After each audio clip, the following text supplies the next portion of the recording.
welcome to Turn the Page, the official podcast of the Syosset Public Library.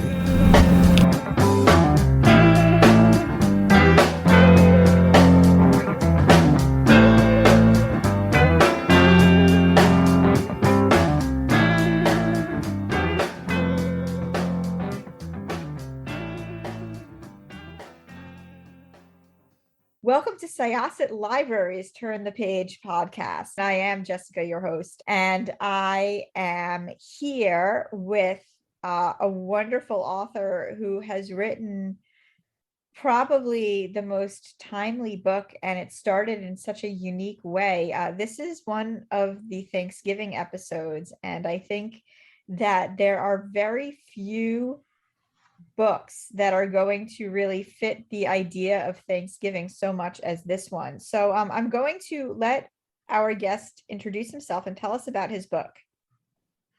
Hi, Jessica. Thanks so much for having me. This is Todd Doughty, and my new book is called Little Pieces of Hope, Happy Making Things in a Difficult World. And I'm thrilled that it's actually being paired with the Thanksgiving episode because the book really is a celebration of all the things that bring us joy in life. And I began this about 19 months ago in March 2020, March 11th to be exact. And I say that the blame for this can be laid squarely at the feet of our commuter rail Metro North, because I was on the train and it was the day the WHO had declared the global pandemic. And for some reason, a lightning bolt hit me. And I thought, I'm going to make a list about things that I love, and I called it Happy Making Things in a Difficult World. And that first list had everything from New York City to fat goldfish to a really bad DJ at a wedding becoming a really good DJ at a wedding. Also had any movie of Katharine Hepburn, specifically her entrance in The Lion in Winter, from the mixed up files of Mrs. Baisley Frankweiler, Eudora Welty's One Writer's Beginnings. So it was just this carefully curated yet scattershot and hodgepodge lists of things, as I mentioned, that had brought me joy. And after that first initial list, a lot of friends and family began to comment, adding their own suggestions. Some of them very good, by the way, that I was jealous I hadn't thought of. And a couple of strangers had posted as well. So I thought, I'll just keep going. So I did, and I kept going and going and going. And I now have the miracle that is this book that's been published, and I've even kept going with the lists beyond that. I just did one yesterday. That's awesome. And again, another reason why I wanted this to be one of the Thanksgiving episodes is because I think that this is a book that people are going to want to give as a gift. This is like the absolute perfect, just gift to give to somebody who hasn't had a rough 19 months. Right. But, just something to sort of like almost like a warm hug in book form. So first of all, I have to say, so I was at PLA right before the pandemic hit, and it was this really weird situation where we're in these big groups of people, and that is probably the last time I have ever been in such a big group of people, and we're talking about books and we're talking to publishers, and in the background there's whispers of this coronavirus, and I don't think any of us really were expecting what was to come. But, I know I myself, when things are difficult, you like to focus on the small things that make you happy. I mean, it's like, even like if you think about my favorite things, that's pretty much what that song is, like whiskers, Exactly. just these small things that make you happy. So when this book was proposed as a Turn the Page episode, I was like, we absolutely must do this. And when I started reading it, just my heart was so warmed. I mean, I'm so happy to hear that. Your lists were great, and it made me rediscover things such as was it the Brooklyn Duo's instrumental cover of Take On Me? Take On Me, yes, which I love. We've YouTubed it 1,000 times. Yeah, I'm really thrilled to hear this because I like to think of the book as kind of a daily devotional of delight. You can read it from cover to cover, but I think you can also experience the book by just dipping in and out of a page or two, a list or two. One of the goals in the book, I talk a little bit about how whether you're having just a regular bad old day, or it's an unprecedented global pandemic, or it's a terrible time in life, we all have these touchstones that we return to. And the book is carefully curated. It's over 3,000 different items, and that's everything from books, TV shows, plays, movies, articles, feelings, memories, recipes, you name it, it's in there. And these were all things in the list that, as I mentioned, had brought me joy, but I hope that the reader can share as well. You discovering something new is really exciting, because I think there's that fine line between discovery and memory. What I hope to do is either remind the reader of that thing they love, or allow them to discover something new that they can then love. I also, in the opening, I conversely say that if there's something you don't like, just get your pen out and X through it and add your own thing. Start creating your own lists of happy making things. The book also is expanded beyond just my Instagram. There's about 50% new material. There are 16 essays. I would basically focus on a topic or two, like red velvet cake, which is my favorite dessert that my grandmother Peggy used to make for me every time I came home to Illinois, to taking the leap, to live your life like Mary Bailey, which is an essay devoted to It's a Wonderful Life from her perspective. It was just, I watched that movie during COVID, and it really kind of changed how I looked at it. And she is, in fact, the heroine. I write about small towns. I write about Hostess cupcakes. So I hope that there's something in there for everyone. I can't imagine that there wouldn't be. I mean, first of all, you have an essay about Templeton from Yes. Charlotte's Web, which I loved because I am a fan of grouchy characters myself. And then I grew up with the animated Charlotte's Web, where Templeton sings a song about a fair. So of course, automatically that's in my head. But then you also mentioned the TV show 30 something. Yes. Which I was definitely way younger than 30 something when it was on, but my parents would watch it. And then I'm suddenly remembering it and saying, you know what, I should rewatch it, being not 30 something anymore, but now try to see what 30 something looked like in the minds of producers at that time. I mean, I'm like looking at the names. I'm like, yeah, I remember these people. Absolutely. Michael and Hope, they're all in there. Melissa's numbers code is in there. I tried to be very careful about repeats in the book, but there are little Easter eggs throughout. The Addams Family, Lin-Manuel Miranda, Jacqueline Onassis, but each individual entry had to be different. So if there is a repeat, it is a different aspect of that person, thing, place, whatever. That's so great about 30 something. I mean, I was in high school when that show came on. I still, because I'm a dinosaur, I have the DVDs and I still watch them. It totally holds up.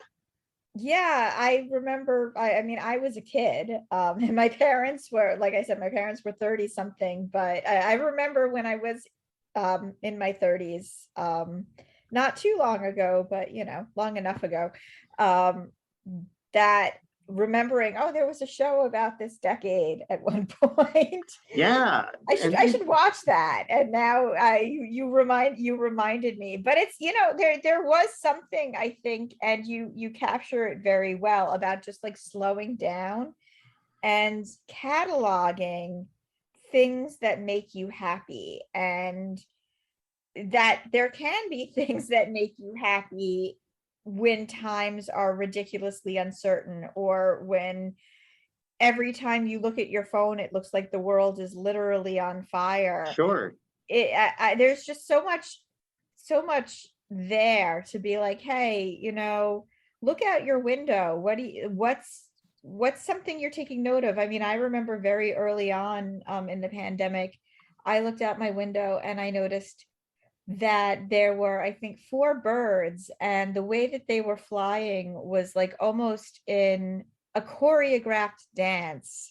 And it was just so amazing to me that this was happening outside my window and they were completely unaffected, or probably even if they were affected, it was probably in a good way because there was less traffic by the Sure. pandemic. But here are these birds flying in what looks like a dance, and that made me happy. And it's just, seeing it in book form, it was just such a wonderful idea. So what has the response been so far? Well, it's been pretty great. What I've noticed, my Instagram is Todd, two D's, A Doughty, Doughty. If anybody wants to follow. I have heard from strangers on Instagram that have found the book. Folks are adding their own little items still to this day on the lists. I think one of the most surprising things for me personally doing all of this is it caused me to look at the world differently. As you're saying, like we all sort of slow down, we had to recalibrate, we had to remember, we had to think back to what was a normal time and what meant something to us all. Everybody carries an invisible bag of rocks. We don't know how heavy it is, we don't know how big it is for each person. What I hope the book does for folks is lighten that load just for a little bit by giving you a playlist that you don't recognize some of the songs on, or an essay that makes you think differently about Templeton, as you mentioned before. I write about this painting that I love by Rousseau, the Forest in Winter, that's in the Metropolitan Museum. I write about that song, Alanis Morissette's You Ought to Know. I think we all have those things that kind of helped us pull through. And that's what I hope the book does. Now that I'm starting to hear from people, now that it's out in the world, which is a true miracle and it's not lost on me at all, it's actually really, really gratifying and wonderful to see. So I guess one question I have is, had you made lists like this in the past, or was COVID really what stopped you? Like, we all had to stop, but like made you start doing this? Yeah, I think, there was a post, I believe, from December of 2018 where I talked about, a New Year's post, and it was kind of a list like this. So maybe that was sort of the germ of it. But it really was that lightning bolt on the train home last March that kicked all of this off. And, what happened was every night we were then home, our offices shut down like most of the world, and we would watch Jeopardy, and then I would sit down on the couch and I would enter down this rabbit hole of joy for about 90 minutes, 2 hours. And it was just that connecting to that well of goodness or happiness each night that really helped me keep going. I would see something and make a note of it. I wrote all of this in my iPhone, actually, in the Notes app. So each list is there. I was able to look things up to make sure I hadn't repeated them. But if we were in the car, I would take a screenshot of the radio to remember, oh, I want to put that song in. I actually did that over the weekend for a forthcoming list. So each one of them started with maybe an idea, an item, or a thing or two in it. And then it just kind of grew from there each night. I'm a pack rat, self-admitted. I save articles that I rip out of magazines. I have saved tons of postcards, every letter that my mom has ever given me, things like that, photos. So I was able to draw from a well of inspiration. But I think the other thing that happened during COVID is during the time that I was writing this, I would insert articles that I had read from different magazines or the newspaper. They're dated in the book, you'll see. So you'll see 2020 references just and I only say that because there were some things that came from memory, but there were other things that I did a little research on or discovered on my own during that time. So talk a little bit about the illustrations in the book. Yeah. So we have what was really a solitary experience became this wonderful collegial building of the book together. My editor, Meg Letter, my North Star extraordinaire at Penguin, she was the one who helped me shape the book. We were very careful about the flow of the book. The reader will see there are breaks, there are individual items on a page, there are groupings of items on a page, then another list or an essay or a playlist. There are 8 playlists throughout the books. So that was wonderful to collaborate with her. She found the artist Josie Portillo, who did all of the art on both the front and back cover, the hand lettering, and the items throughout. So that was just a wonderful thing to see Josie bring all of these individual items to life. You know, some of my favorite illustrations of her, she does the Schitt's Creek wedding is in there. The dinosaur falling apart at the end of Bringing Up Baby is in there. Anne Rice's house, that was the inspiration for The Witching Hour, one of my favorite books. You know, and there are about 30 individual pieces. She did all of the borders. So, you know, then that led to my colleague Sabrina Bowers, who was the actual designer of the book. So the reader, you know, when we'll experience it kind of like one of the lists. It's scattershot, but curated and zigzag and connecting. But when we were talking about the design, one of the things that I said to Meg is I really want it to be different fonts, and maybe some are in bold and some are bigger than others, but I just want it to be this experience that even if you just pull out one list, one page and read it, that you kind of get that sense of play that each one of the lists have. And Sabrina did that beautifully. So it was really a collaborative experience doing the book together. And I love that that yellow cover that pops so well. I do too. And just the little illustrations, they almost remind me of like these little plastic charms we used to have when I was a kid. That we used to trade. There were like these plastic chain necklaces, and you'd have these little charms of either like a Oh, cassette or like roller skates, and you used to trade them with your friends, which was something that I completely forgot about until recently. And again, that's another thing that made me happy. Like, oh, why don't well, we do that anymore? the biggest surprise for me, you know, I'm nearly 50, so when I was a kid, we actually used Sony Walkmans and cassette players. So for the mixtapes, Josie actually drew an old-fashioned cassette tape, and it says "I made you a mixtape" on it. And I love that. Mixtapes were the best. Oh, I still have all of mine from my two college roommates. You know, we would do them for each other. Like you carefully pick that list of songs. There was always cover art. And I still have those, even though I don't have a boombox. I still have the cassettes. Yeah, good times. And I guess now, people make playlists for each other. There was definitely an art though to how you like, because I remember when you used to write it down, like you sometimes you would put reference to it. So you put like Sure. a little like parentheses, like where you tell your friend like, oh, I put this on because you're this, or Or thematic tapes, or any, you know, like the love tape, the sad tape, the happy tape. the breakup tape. There you go. Well, this is just like this book is a joy. I think you had mentioned that there was a reading you wanted to do. Oh, I'd be happy to do the first list if you'd like me to. That would be absolutely lovely. And this is again just a taste or an appetizer for those who are tuning in or around Thanksgiving or anytime, because this is really just a joy and something I think everyone is going to want to give to a whole bunch of family members and themselves. Wow. Thank you for that, Jessica. And here is the first full list. Happy making things in a difficult world. New York City. Fat goldfish. A really good burger. Long walks. Your foot sticking out from under a blanket in order to find some cool air. The music intro to NPR's All Things Considered. Short naps. Times Square late at night in the rain. Sondheim. Someone forgiving you. Someone believing in you. A really bad DJ at a wedding turning into a really good DJ at a wedding. Stephen King's Twitter. Twin Peaks, season 1, still holds up. College basketball. An unexpected phone call or text from someone you haven't talked to in a while, but just thought of moments before. An old gray muzzled dog with happy eyes. Any movie of Katharine Hepburn's, especially her entrance in The Lion in Winter. A small piece of chocolate that leaves you wanting more. Ella Fitzgerald's version of Irving Berlin's Blue Skies.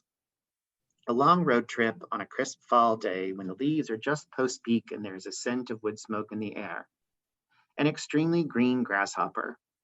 Lin-Manuel Miranda. The whistle of a train. Katherine Johnson. newly sharpened pencils, civility, bacon, Eudora Welty's One Writer's Beginnings, freshly cut yellow tulips, Calabot's Paris Street Rainy Day, The Trip Home, E.L. Konigsberg's From the Mixed Up Files of Mrs. Basil Lee Frankweiler. That's the first one. So lovely. And when you mention a text or a phone call from someone you haven't heard from in a while, thinking about just how things unfolded over those next few months, I found that I personally reconnected or connected in a different way with people who I hadn't been in touch with. So that was one of those things that I was not expecting from being stuck in for 3 Sure. months. Oh, you Yeah, know, I just thought of this. I should have read the Thanksgiving list, but we'll save that for the reader. There yeah. are a few special editions in the book: graduation, Halloween, Thanksgiving, Christmas. But those are in there too. But yes, I mean, I think also, what people can do from the book is reconnect to new things or old things that they may have forgotten about or that they didn't know that existed before. There's plenty of music throughout the book. There are plenty of books throughout the book that I've loved. There are essays and articles and so much more there for people to discover. Thank you, Todd, so much. Thank you Thank for you for writing. having me. Thank you for doing this. Thank you for writing these lists. And thank you for finding a way to express favorite things and, pulling joy out of uncertain times, because we are 19-ish months out and we're starting to feel normal while stitching a new normal into what that means. But I think that one thing that we really need to continue is just trying to pick out those little pieces of happy making things in our lives, because I think a lot of us are forever changed by the last few years. Absolutely. And I will also give, before I go, a shout out to my hometown public library, the Ann West Lindsay Library in Carterville, Illinois. There's an essay about it in the book called On Summer Reading. And the library in our town, I grew up in the rural Midwest, about 6 hours south of Chicago. It was just a haven and an oasis for me. I spent a lot of my summers there. It opened up worlds that I had not discovered before. I think that books can be sort of a door or a mirror or both. And I know that the library and the librarians that were there for me in Carterville helped me discover myself and who I was. And I will be forever grateful for that. And so you guys do God's work as far as I'm concerned. Thank you, Todd. All right. Well, everybody have a wonderful Thanksgiving and a wonderful holiday season. And we are going to close this chapter of Turn the Page. It's time to close this chapter of Turn the Page. Join us for the next episode.